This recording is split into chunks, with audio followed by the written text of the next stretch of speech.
Berjumpa lagi dengan saya di channel ini ya.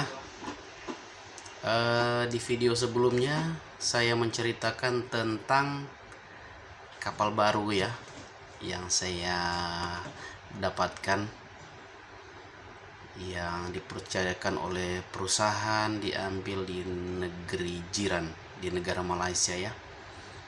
Dan di sini saya akan menceritakan tentang fenomena alam yang kami alami di saat kami beberapa kali sudah menyeberang Selat Malaka ya. Kalau dari Pekanbaru menuju ke Singapura itu kita pasti menyeberang Selat Malaka. Bagi orang awam mungkin belum mengetahui persis ya yang dikatakan selat. Selat itu artinya celah di antara pulau dengan pulau atau pulau dengan daratan besar ya. Seperti itu. Kalau orang pelaut ya nggak usah ditanya lagi, pasti mereka sudah tahu. Jadi kita melewati Selat Malaka. Selat Malaka itu luas, lebar ya. Kalau ukuran kecepatan kami 10 knot ya bisa ditempuh dalam penyeberangan itu kira-kira ada sekitar 5 jam ya. 5 jam kami bisa menyeberang Selat Malaka itu. Seperti itu. Sorry ada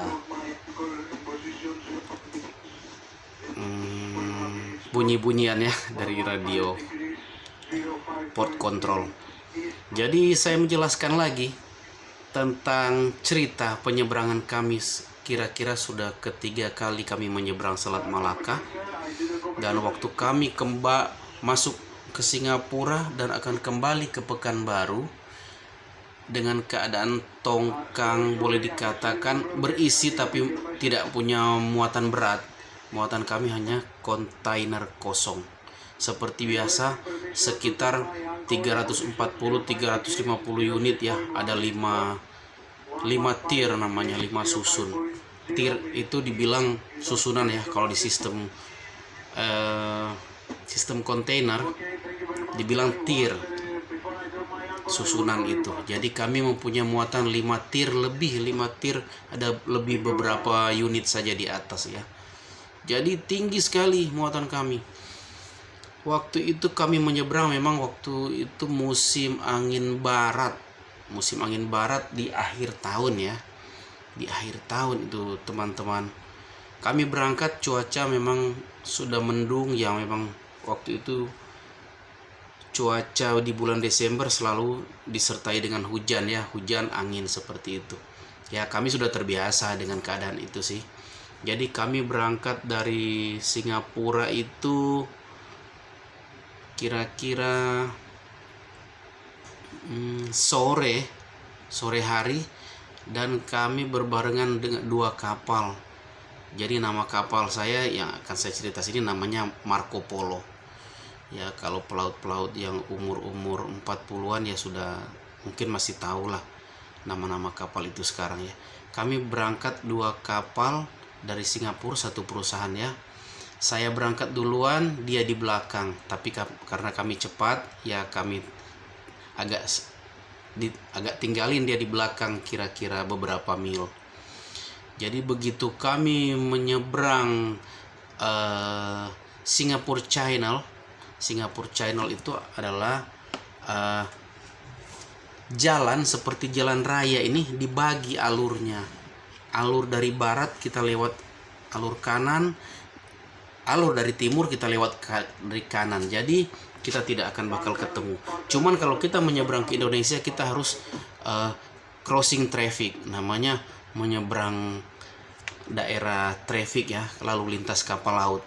Jadi begitu kami sudah menyeberang dari Singapura ke Pulau Karimun ya, terjadilah hujan dan awan gelap terjadi di depan. Jadi oh ya, saya ceritakan yang kami nyebrang ini menuju ke Pekanbaru itu Sebelah baratnya lagi namanya Dumai. Pasti orang sudah banyak tahu ya, bukan dunia maya. Dumai, daerah Dumai. Terus Bengkalis. Kami akan nyebrang itu ke Bengkalis, teman-teman ya. Jadi di saat kami nyebrang itu sudah mulai hujan, dan waktu kami mulai nyebrang itu memang sudah ombak. Sudah berombak dari barat. Ya, ombak di sana kalau musim ombak memang terasa bagi kami kapal-kapal kecil seperti itu ya. Ombak 2 meteran ya, sudah naik-naik di haluan seperti itu. Ombak menjelang malam sudah gelap. Jadi waktu itu kapal kami bukan seperti lagi kapal penumpang yang dulu yang tradisional, tidak dilengkapi dengan alat-alat navigasi lengkap ya, seperti GPS atau Navtex. Navtex itu adalah alat untuk penangkap berita dari siaran radio di seputaran saya berlayar, contoh dari Malaysia, dari Singapura, dari Indonesia masuk ya. Kita bisa tahu ada cuaca atau berita apa di dalam pelayaran di mana gitu. Jadi kita bisa tahu. Cuman waktu itu saya tergolong juga orang bilang ya pandang enteng ya, atau boleh dikata ya lebih cenderung ke menyepelekan. Saya bukan Navtex waktu itu, ndak lihat keadaan berita cuaca. Jadi saya cuma mengandalkan radio komunikasi biasa ya, namanya VHF. Jadi saya sudah melapor ke Singapura VTIS, yang mana saya sudah akan berlayar ke barat dan sudah meninggalkan channel 73 ya, kalau VTIS Singapura itu. Jadi saya sudah pindah ke channel 16 untuk komunikasi ship to ship, antara kapal dengan kapal. Begitu saya sudah nyebrang, cuaca menjadi gelap, dan semakin gelap, hujan turun semakin deras. Kira-kira ada 2 jam kami berlayar dari traffic light itu. Kami sudah masuk di perairan Indonesia, sudah melewati Pulau Karimun itu. Kira-kira kami 3 jam lagi akan sampai di Kepulauan Bengkalis.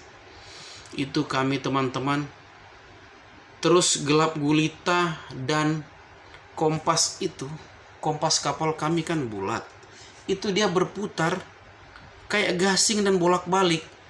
Kapal kecepatan dari 10 ke 9 knot turun lagi ke 5 sampai 3, akhirnya minus.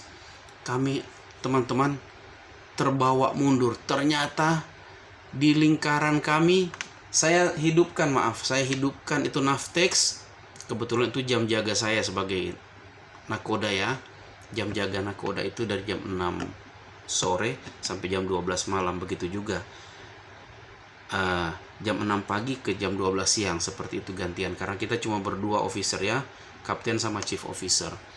Jadi waktu jam jaga saya itu, kapal kami dengan kecepatan 10 atau 9 knot jadi minus 4 knot.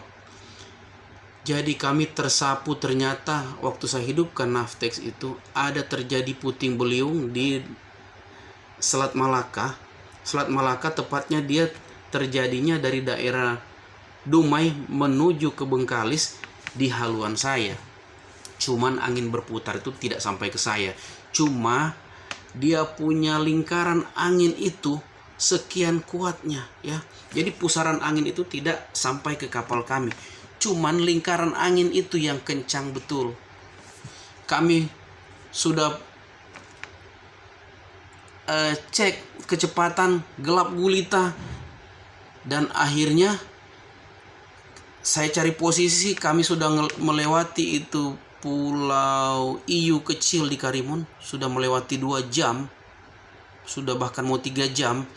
Akhirnya saya mundur lagi sampai dekat Pulau Karimun itu, dan kami komunikasi dengan radio kapal-kapal yang melalui channel ini, mohon hindari.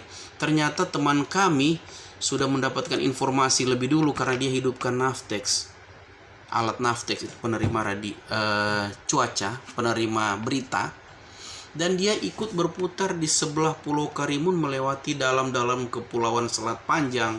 Teman-teman, memang perjalanannya dia makin lebih jauh, cuman dalam keadaan aman. Cuman itulah, jadi kita di laut tuh jangan terlalu merasa berlebihan ya, oh sok jago atau sok mengetahui seperti itu ya. Jadi saya dalam keadaan lalai itu tidak mengetahui keadaan cuaca. Apabila memang cuaca itu buruk, saya bisa lewat juga, lewat belakang. Perusahaan tidak mempermasalahkan jika kami terlambat sampai dikarenakan cuaca. Seperti itu teman-teman ya. Jadi kami mundur sekitar ada 2 jam, mundur lagi ke Pulau Karimun itu. Dan akhirnya anginnya lewat dan kami sadari keadaan kapal kami di depan, tongkang itu hampir di depan kami. Kami hanyut melintang kapalnya, tongkangnya pun hanyut melintang. Tapi karena tongkang ini lebih termakan angin, muatannya tinggi, jadi kami tidak akan mungkin bertemu ya. Kemudi kami sudah nggak mempan lagi ceritanya ya teman-teman. Kemudi kami tidak mempan lagi diputar ke kanan habis atau putar ke kiri habis. Kami hanya pertahankan melawan angin saja. Jadi ternyata puting beliung itu turun di situ ya. Angin yang berputar punya ekor sampai ke air itu ternyata. Jadi begitu dia lewat cuacanya buruk, Navtex-nya sudah dapat informasi, ternyata wah, kesalahan saya tidak menghidupkan Navtex. Jadi seperti itu pengalamannya di laut. Jadi kita jangan menyepelekan keadaan-keadaan di laut seperti itu ya teman-teman. Jadi keadaan yang bagus bisa jadi tidak bagus ya. Untung saya berlayar hanya dibilang ya di tepian aja ya, di pinggiran. Gimana kalau kita berlayar ke arah Laut Cina Selatan, ke Jepang ya, menyeberang Laut Cina Selatan itu lebih bahaya, di sana lebih berbahaya. Jadi teman-teman, itulah kejadian-kejadian aneh yang saya alami. Terus akhirnya kami bisa melewati badai itu dan boleh meneruskan perjalanan dan memasuki pulau-pulau di Bengkalis. Jadi kami sudah makin terlindung dengan angin-angin yang begitu kencang dan terlindunglah kami. Jadi akhirnya perjalanan kami agak lebih dari jam yang kami tentukan, tapi tidak dipermasalahkan karena itu keadaan cuaca. Jadi kami meneruskan sampai ke Pekanbaru, ke pabrik kertas dengan keadaan selamat dan tidak bersuatu apa-apa ya. Jadi teman-teman, nanti saya akan ceritakan lagi di trip berikutnya. Sudah berbulan-bulan kami jalan dan akhirnya kami disuruh ke trip yang lain, mengambil barang ke Jakarta, dan saya akan ceritakan lagi tentang perjalanan kami ke Jakarta, mendapatkan pengalaman-pengalaman baru di Laut Jawa, dan saya akan mencari teman-teman pengamen saya yang di Jakarta dulu ya teman-teman. Jadi saya sudah sangat rindu sama mereka. Sudah beberapa tahun saya di situ. Terus baru kali ini kapal saya masuk ke Jakarta. Jadi hanya itu aja cerita tentang keadaan di laut ya, cuaca yang buruk yang harus kita hadapi. Jadi kita jangan terlalu percaya diri di laut, karena kesalahan-kesalahan sedikit bisa menjadi fatal. Contoh seperti saya bilang, saya tidak menghidupkan alat navigasi ya teman-teman. Jadi ada kejadian lagi di waktu itu di Selat Bangka itu sering ada terjadi perampokan dan kami hampir dirampok waktu itu. Jadi nanti akan saya ceritakan bagaimana kami mengatasi keadaan itu dan kami bisa melewati Selat Bangka waktu pergi dan kembalinya. Kami ke Jakarta dan kembalinya lagi dari Jakarta. Ya teman-teman, di saat waktu itu memang masih rawan-rawannya bajak laut ya, atau perampok-perampok seperti itu. Perampok-perampok tradisional ya, yang perampok hanya mengancam dengan golok, dan akhirnya bisa saya ceritakan ada kejadian. Tapi teman-teman, sudah ada kejadian, oh iya, ada kejadian penembakan di kapal lainnya. Nanti saya ceritakan ya. Ini keseruan yang berikutnya di dalam perjalanan saya ya, kesekian kalinya. sampai saya ke Jakarta. Saya akan ceritakan hampir dirampok di dalam perjalanan. Sampai jumpa di video saya selanjutnya. Makin seru ya cerita saya di kapal dan pengalaman-pengalaman saya selanjutnya. Jangan bosan-bosan mengikuti channel saya. Semoga sedikit bermanfaat mungkin bagi teman-teman di luar sana ya, atau sedikit mengetahui tentang pengalaman-pengalaman kami pelaut yang ya pelayaran di lokal seperti itu. Terima kasih atas tontonan videonya. Semoga video ini mungkin Anda bisa share ke orang lain, atau yang belum subscribe tolong di subscribe juga, tolong di like ya. Semoga saya lebih semangat lagi membuat video-video selanjutnya. Sampai jumpa lagi di video selanjutnya.